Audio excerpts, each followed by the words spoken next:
Live-action adaptations of popular book series are always a hit or miss with fans of the series, and Amazon's adaptation of The Wheel of Time is no different from that formula. A complete adaptation was never going to be possible, especially since the fantasy series spans over 14 entire books. There was simply too much material to be adapted. Here are 10 of the biggest changes that weren't in the original books, starting off with 2 extra taverns. Though the term tavern gets thrown around a lot of times over the course of the first season, it never really got explained well. To put it simply, a tavern is a type of person who temporarily has a very significant impact on the wheel's great pattern, and in doing so, twists events around them. Even though Rand, Perrin, and Matt are the only living tavern known throughout the series in the books, that isn't usually the case with the Amazon adaptation. In the show, Egwene and Nynaeve have also been added to the list of taverns. Knowing the fact that strange things tend to happen around taverns, having an extra 2 more could potentially add some interesting elements to certain storylines. Up next is Perrin missing a mentor. A lot of the book fans were understandably disappointed with how Perrin's story got treated by the show writers. Not only did they give him a wife in the show, they then decided to kill her off, making him leave his signature axe behind for some unknown reason, and maybe even have a crush on Egwene. It truly feels like a textbook case of character assassination.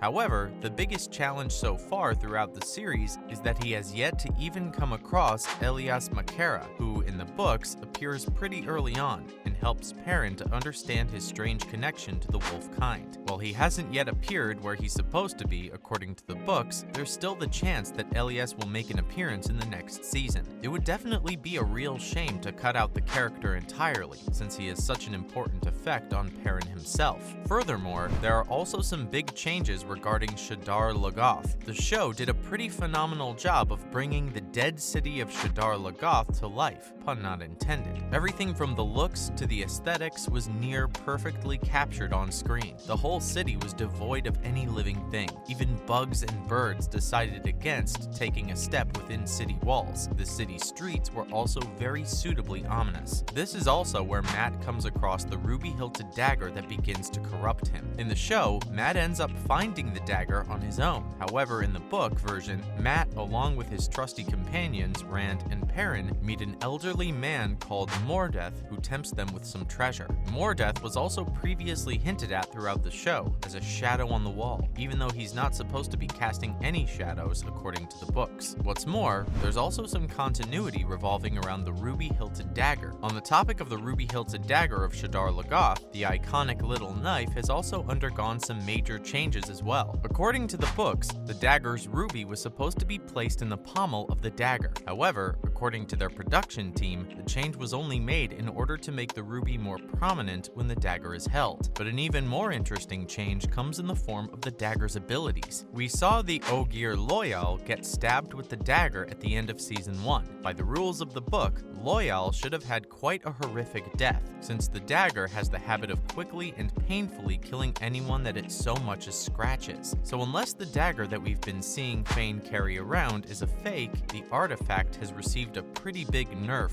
for the show. Let's not forget the change of locations as well. Once the 2 rivers folk end up getting separated at Shadar Logoth, they slowly make their way over to Aes Sedai city of Tar Valon. At least, that's what happens in the show. In the version stated in the books, the party instead reconvenes in the city of Caemlyn, which is the capital of Andor. Here, an all too familiar scene begins to unfold as a troop of Aes Sedai cart in a caged Loghain. Another difference is that by this point in the game, a few key characters have already been introduced, most notably Elaine Trakand and Elaida Doavrini Aroyhan. We already know that Elaine has been confirmed for Season 2, but there's still no official confirmation of whether Caemlyn is set to appear or not. She could still potentially be introduced at the White Tower, or not at all. Honestly, at this point, it's all up to the writers themselves. While a lot of fans were disappointed when Caemlyn didn't make its debut in Season 1, it did make a lot more sense sense when you consider the budget and time constraints. What's more, they also changed the way waygates were supposed to work according to the books. Up until now, we've only seen a few basic switcheroos and delays throughout the film, but this is a pretty big one. Waygates are commonly used as the entrance to the Darkened Ways, which is a labyrinth of bridges that allow users to reduce their travel time immensely. That is, if you can survive, of course. While their appearances have varied greatly across the show and book, the way they're opened could possibly end up having the greatest impact on any of the future storylines. The gates can only be opened and closed if you remove and place a stone trefoil leaf in the books, and they're also a pretty well-kept secret from the masses who could use them for their own good. However, in the show, we see the waygates being activated through channeling energy, a complete 180 from how it's really supposed to be done. How could we forget Mal deciding to stay behind as well? Another major difference from the books takes place at the end of the 6th episode, where we see the party reunite in front of the waygate to prepare for traveling into the Blight and fighting the Dark One. At this point in the show, Moiraine doesn't know who or what the Dragon Reborn is supposed to be. She still believes that it could be anyone, or possibly all of the 5 Two Rivers folk. Therefore, it came as a shock to the whole group when Matt decides to remain outside of the waygate as it closes. While it was a drastic departure from the book's storyline, it still had to occur in the show. Barney Harris, the actor who plays the role of Matt in the first season, has also left the production during the pandemic lockdown for unknown reasons. While Matt ended up being recast, the shift in his story will now have to be handled quite well in order to get Matt back on track for the upcoming seasons. Meanwhile, we saw what the Eye of the World now looks like. Both the Eye of the World, as well as the events that are supposed to take place there, underwent some really serious changes in the adaptation. The most important change, however, is the showdown at the Eye itself. While Rand thinks he's killed who he thinks was the Dark One in the books and cracked the ancient Aes Sedai symbol that they all stood on, these changes may end up changing the course of Rand's storyline. Then we also have Moiraine losing her powers. We see Moiraine seemingly get cut off from the One Power during the climactic battle between Rand and the Dark One. She tells Lan that she could no longer touch the power. We've already seen Logain suffer the same fate before, so it looks like Moiraine is going to have a pretty rough time in the next season. Though it's still possible that instead of being cut off from the power, she instead was being shielded by it. Either way, this is yet another major change from the book. Moiraine never loses her powers in the novels. In fact, she does most of the heavy lifting in the first few books while Rand and the others are still getting the hang of their power. And finally, we have Rand leaving the party. Just like Matt deciding to stay behind, Rand going off on his own path doesn't happen in the book.